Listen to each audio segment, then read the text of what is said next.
Cyber fraud के कई सारे किस्से आपने अब तक सुन लिए होंगे और उन किस्सों को सुनने के बाद आपको ये भी रियलाइज हो रहा होगा कि एक बार आपके खाते से पैसा निकल जाए तो उसे वापस लाना बहुत मुश्किल काम है। लेकिन मान लीजिए कि आपको किसी का कॉल आया, आपको पता चल गया कि वो साइबर ठग हैं, आपके खाते से पैसा निकलने से पहले अब आपको अपना खाता फ्रीज कराना है, आपको कोशिश करनी है कि आपके खाते से पैसा ना निकले। तो उसके लिए आप क्या कुछ कर सकते हैं, यानी कि आप जब साइबर ठगी के शिकार हो रहे होते हैं तो उस समय क्या कदम है जो आपको एक अवेयर सिटीजन के तौर पर उठाने चाहिए जिससे आप खुद को फ्रॉड से बचा सकते हैं। एक चीज तो, एक मंत्रा तो हर कोई रिपीट कर करके यही कहता है कि आप अपनी ओटीपी किसी के साथ शेयर ना करें, आप अननोन मैसेज का रिस्पांस ना दें, आप अननोन लिंक्स पर क्लिक ना करें। लेकिन मान लीजिए कि आपको जेएंडके पीडीडी विभाग का मुलाजिम बनके कोई ठगने के लिए कॉल करता है, या आपको कोई सिम ब्लॉक कर आपकी हो जाएगी उस नाम से मैसेज करता है, और वो जो आपको ऐप इंस्टॉल करने के लिए कहते हैं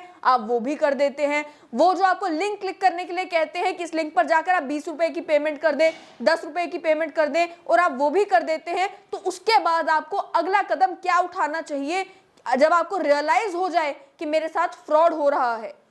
पहला कदम आपको ये उठाना चाहिए कि आप कोई ऐप इंस्टॉल ही ना करें। लेकिन मान लीजिए आपने ऐप इंस्टॉल कर ली, आपने उस लिंक पर क्लिक करके अपने नेट बैंकिंग का आईडी पासवर्ड डाल के पेमेंट भी कर दी, तो उसके बाद सबसे पहले अपना फोन एयरप्लेन मोड पर डाल दें। अपना फोन ऑफ करके अपनी फोन से अपनी सिम निकाल लें और उस सिम को किसी और फोन में डाल लें। अपना नेट बैंकिंग का पासवर्ड उसी समय चेंज करें। आपका ट्रांजैक्शन पासवर्ड हो या लॉगिन पासवर्ड हो, पहले आप प्रायोरिटी दें ट्रांजैक्शन पासवर्ड को, ताकि आपकी कोई बैंक से कोई ट्रांजैक्शन ना कर सके। इमीडिएटली अपना ट्रांजैक्शन पासवर्ड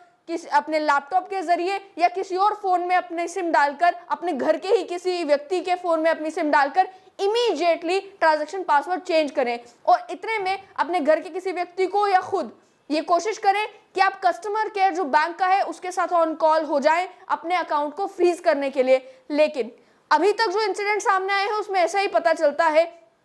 कि जब आप अपना कोई भी अकाउंट फ्रीज करने के लिए जाते हैं, एक लंबे समय तक आपको कस्टमर केयर के साथ कॉल पर होना पड़ता है, जितने समय में आपके खाते से पैसा निकल चुका होता है, और आपके खाते से पैसा निकल जाने के बाद आपको मालूम भी नहीं चलेगा। आधे दिन के अंदर अंदर जो फ्रॉडस्टर हैं वो जिस खाते में पैसा डलवाते हैं उस खाते से भी पैसे को विड्रॉ कर लेते हैं। इसीलिए पहला काम ये, फोन एयरप्लेन मोड पर डालकर सिम निकाल लें, ताकि आपके फोन पर अगर कोई ओटीपी आती भी है और आपके फोन की स्क्रीन मिररिंग हो रही है तो वो ओटीपी किसी और के पास यानी साइबर ठगों के पास ना पहुंचे। दूसरा, ट्रांजैक्शन पासवर्ड चेंज करें ताकि आपके अकाउंट से कोई भी ट्रांजैक्शन ना कर पाए। तीसरा, कस्टमर केयर पे कॉल करके कोशिश करें कि जल्द से जल्द आपका अकाउंट ब्लॉक हो सके। और चौथी प्रायोरिटी आपकी ये होनी चाहिए कि जब आपको मालूम चल गया कि मेरे साथ फ्रॉड हो रहा है,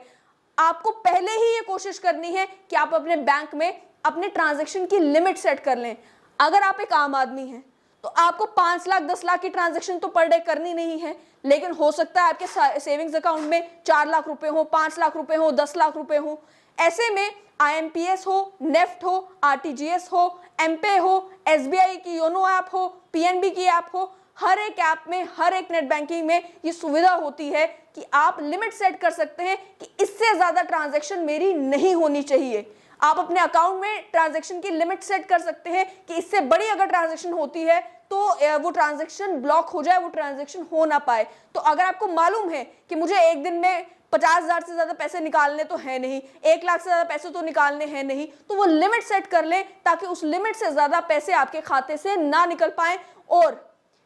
इसके साथ साथ में आपको एज एन अवेयर सिटीजन ये कोशिश करनी है, उसके बाद अपना फोन तो रिकवर करना है। फोन आपका जो हैक हो चुका है, फैक्ट्री रीसेट करें अपने फोन का, अनइंस्टॉल करें वो सारी ऐप्स जो ऐप्स आपने इंस्टॉल करके रखी हैं, और प्रायोरिटी पर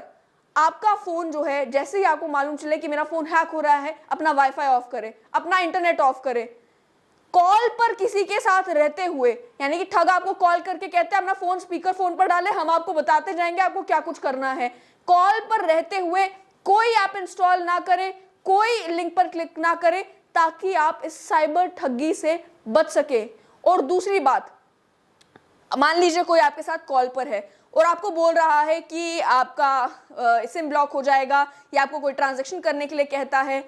बहुत आसानी से आजकल लोग यूपीआई का इस्तेमाल करते हैं, जीपे का इस्तेमाल करते हैं। तो जीपे का इस्तेमाल करके भी अगर आपने इस तरीके से कोशिश की कि आप पेमेंट करें और उसके बाद आपको मालूम चलता है कि मैं तो ठगा जा रहा हूं, तो पहली प्रायोरिटी आपकी यही होनी चाहिए, इंटरनेट ऑफ कर दें, सिम निकाल लें, आपको ओटीपी ना आए, आपकी पिन अगर उनके पास ठगों के पास जा चुकी है जीपे की, जीपे को उसी समय ब्लॉक कर दें, अपना अकाउंट डिलीट कर दें जीपे से, ताकि आपका खाता जो है वो किसी ना किसी तरीके से बच सके। ये तो वो चीजें हैं जो आम आदमी कर सकता है इमीडिएटली, क्योंकि कई बार ये देखने को मिलता है कि जिस समय आप ठगे जा रहे होते हैं आपको समझ में नहीं आता कि मेरे साथ हो क्या रहा है। आप कोशिश करते हैं अब मैं साइबर पुलिस को कैसे कांटेक्ट करूं, अब मैं बैंक को कैसे कांटेक्ट करूं, लेकिन पहली प्रायोरिटी आपकी ये होनी चाहिए कि मैं क्या कदम उठा सकता हूं खुद को इस ठगी से बचाने के लिए। एक बार आपके खाते से पैसा निकल गया फिर तो आपके पास वही दो ऑप्शन है कि आप बैंक में कंप्लेंट करें कोशिश करने के लिए कि वो ट्रांजैक्शन रिवर्स हो सके, और आप साइबर पुलिस के पास कंप्लेंट करें ताकि वो खाता ट्रैक हो सके, वो ठग ट्रैक हो सके। लेकिन सतर्क रहें, सावधान रहें, खुद को ठगी से बचाना सबसे पहली आपकी जिम्मेदारी है। और वही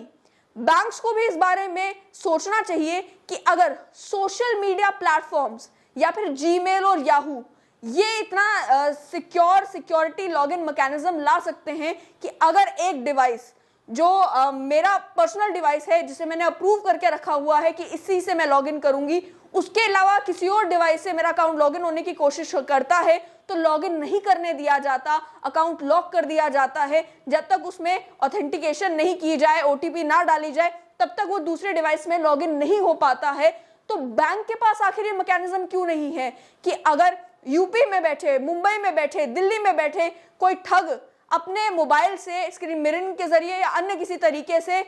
मेरा खाता एक्सेस करने की कोशिश कर रहे हैं, तो बैंक को अलर्ट क्यों नहीं आता? बैंक को क्यों नहीं मालूम चलता कि किसी नए डिवाइस से लॉगिन करने की कोशिश की जा रही है? ये सारी चीजें, ये सारी टेक्नोलॉजी बैंक के पास अवेलेबल क्यों नहीं है?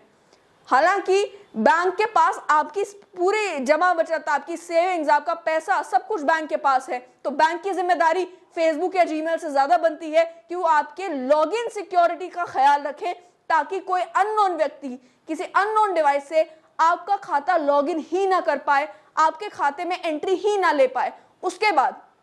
आप जानते हैं कि आरबीआई ने कह के रखा है कि 50,000 से ज्यादा अगर आपका कोई चेक होता है, उस चेक की ट्रांजैक्शन को गो थ्रू करने से पहले आप खाता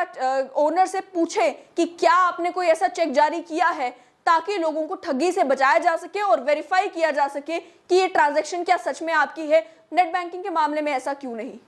कोई थर्ड पार्टी मैकेनिज्म ऐसा क्यों नहीं है कि आप जिससे वेरीफाई कर सके कि अगर 1 लाख की ट्रांजैक्शन, 2 लाख की ट्रांजैक्शन, 20 लाख की ट्रांजैक्शन किसी एक बंदे के खाते से एक ही दिन के अंदर अंदर हो रही है, कहीं ये फ्रॉड तो नहीं हो रहा? इस तरीके का कोई फेल सेफ मैकेनिज्म बैंक्स में अवेलेबल क्यों नहीं है जिससे उन ट्रांजैक्शंस को रोका जा सके? कोई ट्रांजैक्शन अगर मान लीजिए एक के बाद एक 1 लाख की, 2 लाख की, 3 लाख की ट्रांजैक्शंस किसी के सेविंग्स अकाउंट से हो रही है जो उसके अकाउंट का पैटर्न नहीं है, तो अगर उन ट्रांजैक्शंस को सस्पेक्ट मार्क क्यों नहीं किया जा सकता? आप जानते हैं कि जेएंडके बैंक में जब आप ट्रांजैक्शन करने के लिए जाते हैं, कई बार आपकी जेन्युइन ट्रांजैक्शंस को भी सस्पेक्ट मार्क कर दिया जाता है और वो ट्रांजैक्शन गो थ्रू नहीं होती। लेकिन इन मामलों में, जिन मामलों में सच में फ्रॉड हो रहा होता है, उन मामलों में ये ट्रांजैक्शन सक्सेस होती है, उन मामलों में ये ट्रांजैक्शन सस्पेक्ट मार्क क्यों नहीं होती? क्यों उन्हें फ्लैग नहीं किया जा सकता? इस तरीके का इंटरनल मैकेनिज्म आज के समय में, जिस समय इतने ज्यादा केसेस साइबर फ्रॉड के आ रहे हैं, बैंक्स इंश्योर क्यों नहीं कर पा रहे? ये सवाल है और आपको खुद को और अपने बैंक के खाते को इस साइबर फ्रॉड से बचाना है।